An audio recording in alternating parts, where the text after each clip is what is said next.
Dans cette vidéo, nous nous plongeons dans un sujet qui, bien que souvent controversé, mérite d'être exploré en profondeur, le manque d'amis.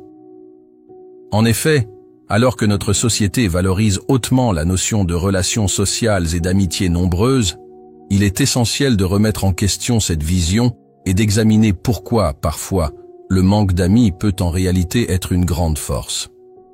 En m'inspirant des enseignements des grands philosophes stoïciens, notamment Marc Aurèle, je souhaite vous montrer comment la solitude, loin d'être une malédiction, peut devenir une source d'enrichissement personnel et de croissance. De nos jours, il est courant de penser que le fait d'avoir une multitude d'amis est un gage de bonheur et de succès. Les réseaux sociaux exacerbent cette idée en nous montrant sans cesse des vies pleines de relations et d'interactions sociales. Nous avons tendance à croire que plus nous avons d'amis, plus nous sommes aimés et appréciés.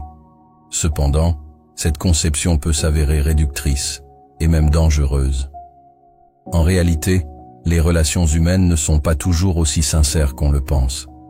De nombreuses personnes qui se disent « nos amis ne sont pas toujours loyales ni fiables », il peut y avoir des relations intéressées, des personnes fausses ou, pire encore, des amis toxiques.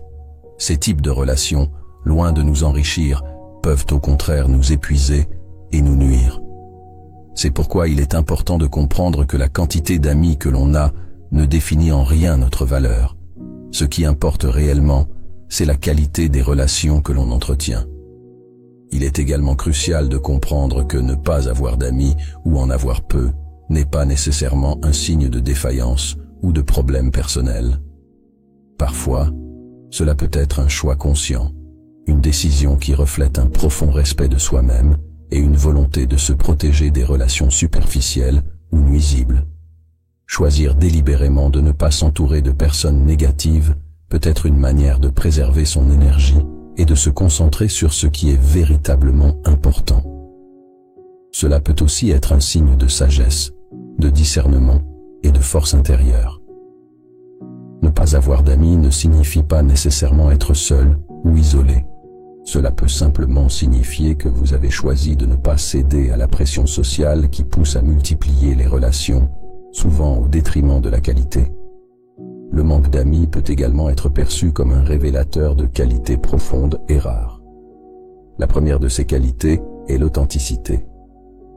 En effet, une personne qui choisit délibérément d'être seule ou qui a peu d'amis est souvent quelqu'un qui reste fidèle à ses valeurs, ses principes et ses émotions. Elle ne cherche pas à se conformer aux attentes extérieures, ni à plaire à tout prix.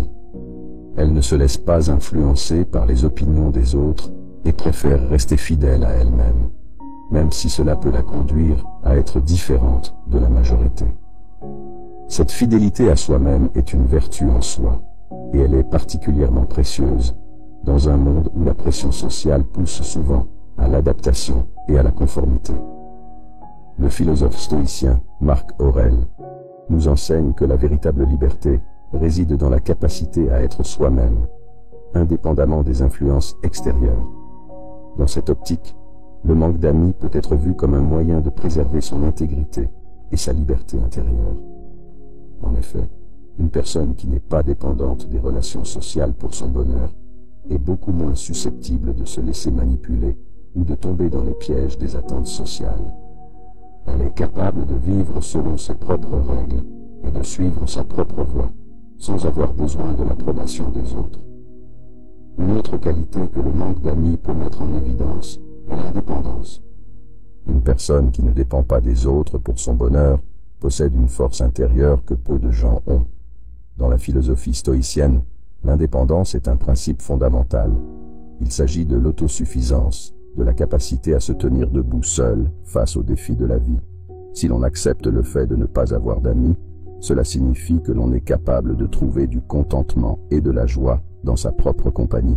Cela nous permet de développer une forme de résilience et de stabilité émotionnelle qui ne dépend pas des autres.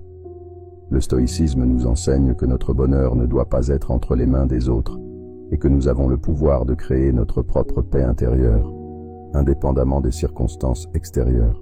Dans cette même logique, le manque d'amis peut nous apprendre la valeur de l'autonomie et de la prise de décisions personnelles. La plupart des gens, lorsqu'ils sont entourés d'amis, peuvent parfois se laisser influencer par les opinions ou les attentes de ces derniers. Ils peuvent se retrouver à agir de manière contraire à leurs propres désirs ou principes, par souci de plaire ou de s'intégrer. En revanche, une personne qui n'est pas entourée d'amis est souvent plus apte à prendre des décisions qui lui conviennent vraiment, sans se soucier de ce que les autres pourraient en penser. Elle est plus libre d'agir en fonction de ses propres valeurs et de ses objectifs personnels. Le manque d'amis peut également révéler une grande capacité de sélectivité. Une personne qui choisit délibérément de s'entourer de peu de personnes, voire de personnes du tout, est souvent quelqu'un de très sélectif dans ses relations. Elle ne se contente pas de n'importe quelle amitié ou relation sociale, mais préfère s'entourer de personnes qui partagent ses valeurs, son éthique et sa vision du monde. Elle sait reconnaître les personnes sincères et loyales, et elle s'éloigne des individus toxiques ou intéressés. Cette capacité à faire preuve de discernement et à maintenir des normes élevées en matière de relations humaines est une qualité précieuse, car elle permet de créer des liens plus profonds et plus authentiques. En refusant de se laisser entraîner dans des relations superficielles, une personne sélective préserve sa propre énergie et s'assure d'entretenir des relations qui lui apportent réellement quelque chose de positif. Une autre qualité associée au manque d'amis est l'introspection. Lorsqu'une personne est seule, elle a plus de temps et d'espace pour se tourner vers son intérieur, pour réfléchir sur elle-même, ses émotions, ses pensées et ses expériences. Cette introspection est un outil puissant de développement personnel, car elle permet de mieux se comprendre, de reconnaître ses faiblesses et ses forces, et d'apprendre à se connaître profondément. Marc Aurèle, dans ses méditations, nous invite à prendre du temps pour réfléchir sur nous-mêmes et sur notre place dans le monde. Il nous encourage à être honnêtes avec nous-mêmes et à ne pas fuir nos pensées ou nos sentiments, même lorsqu'ils sont difficiles à affronter. Enfin, le manque d'amis peut être un signe d'évolution personnelle. Une personne qui choisit de vivre seule ou qui a peu d'amis est souvent plus mature et plus consciente d'elle-même. Elle est capable de faire face à l'adversité et à la solitude avec sérénité, en utilisant ces moments pour se développer et grandir. Le stoïcisme nous enseigne que les difficultés et les épreuves sont des occasions d'évoluer et de devenir une meilleure version de soi-même. Le manque d'amis peut ainsi être perçu comme une forme de solitude bénéfique qui permet de se recentrer sur soi, de réfléchir sur sa vie et de prendre les mesures nécessaires pour avancer sur le chemin de la sagesse. En conclusion, le manque d'amis, loin d'être un handicap ou une faiblesse, peut être une véritable force. Il peut révéler une authenticité profonde, une indépendance intérieure, une sélectivité précieuse, une capacité à s'introspecter et une volonté d'évoluer. Loin de nous isoler du monde, la solitude peut nous permettre de mieux nous comprendre, de mieux nous entourer et de mieux nous épanouir. Comme le disait Marc Aurèle, la véritable liberté réside dans la capacité à être soi-même, indépendamment des autres et des circonstances extérieures. En embrassant cette philosophie, nous pouvons transformer notre perception de la solitude et en faire une alliée puissante sur le chemin de la sagesse et de la croissance personnelle.